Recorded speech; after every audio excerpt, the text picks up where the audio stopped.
Hi everyone, I'm back again. My name is Marika. I'm the Animal Programs Director for the Environmental Center here at Camp McDowell, and today I'm going to be talking to you guys about our red-tailed hawk. She came to us in 2017 from the Southeastern Raptor Center at Auburn University, and I don't know if you guys can notice over here, she has a feather that's kind of poking out sideways. She was actually shot in this wing with a bow and arrow, and she has an abnormal growth to some feathers that are really important for her ability to fly out in the wild. Those are called her permanent primary flight feathers, and if she is to open up her wing, you could see a gap in those feathers, and those feathers are vital for her to successfully soar and hunt out in the wild. And so that's why she's here at Camp McDowell with us, and so she's been here for about 3 years now, which is really awesome and exciting. And red-tailed hawks, they get their name because of the beautiful red cinnamon colored tail that they have, and that's a really key feature that you guys can notice as they're soaring up high in the sky too. The sun will hit that tail just right and you can see that cinnamon reddish color. Red-tailed hawks are the largest hawks here in the state of Alabama, and the females are about 30% larger than males, and they weigh like about 3 pounds. Males will weigh about 2 pounds, and this is a female red-tailed hawk. Males and females will look almost exactly the same. It's just that size and weight difference. Some really awesome adaptations that the red-tailed hawk has are that really sharp hooked beak and those talons, like all birds of prey.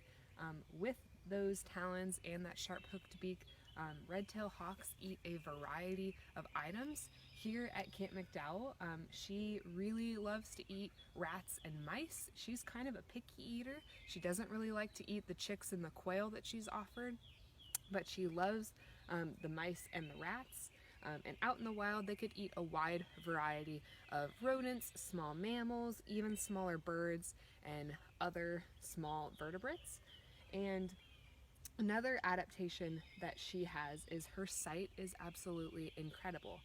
And you see right now she's looking around all over the place, and there are little birds up in the trees, and she's probably able to see them really well. If there was a newspaper at the end of a football field, she would be able to read every single line of that newspaper. Her eyesight is incredible, and she relies on that really heavily for her hunting out in the wild. And you generally see these guys hanging out on telephone poles along the sides of the road, and they're just watching the fields for the grass for all of those rodents and little critters that might be their next meal.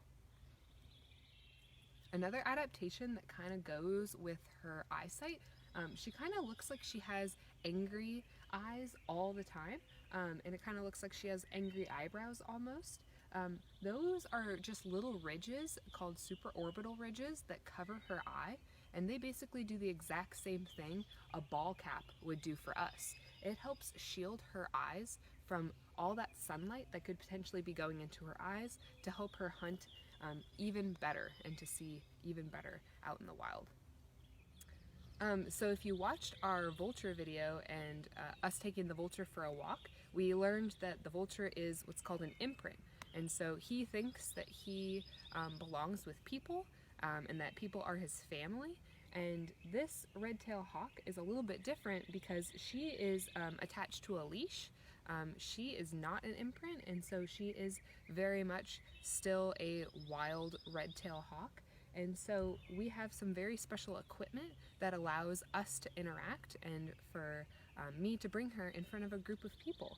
And so there are 2 little pieces of leather around her legs. Those are called anklets. And then there are 2 longer pieces of leather that are in between my fingers over here, and those are called jesses. Those are attached to this leash here, and this leash is attached to my glove. And so if she were to have to readjust, let's say she isn't comfortable, but this right here is a sign that she is very comfortable, so I don't foresee what I was about to say to happen, but she could potentially jump off of my glove for a second to readjust and get more comfy, but this leash keeps her attached to me so that she doesn't fly away or fall and hurt herself. So she's fully attached to me, and I'm here to support her with this equipment. And what she just did a minute ago is called rousing, and that means that she is extremely comfortable right now, and that's just her little way of shaking it out, being like, all right, I feel good in where I'm at right now. And that's why I always take a moment and just watch her do that, because it's really cool. She just puffs up like a little balloon and then just shakes it out. So that's a sign that she's really comfortable. I want to leave you guys with just a little note. If you are to come across, let's say, a red-tailed hawk or another bird of prey out in the wild, and it is visibly injured, there are some things that you can do to really help out that animal. You can find a local wildlife rehabilitation center, and you can contact them, and they'll tell you exactly what you can do to help this bird out. But it's best to leave that bird where it is and wait for a trained professional to come out and help you.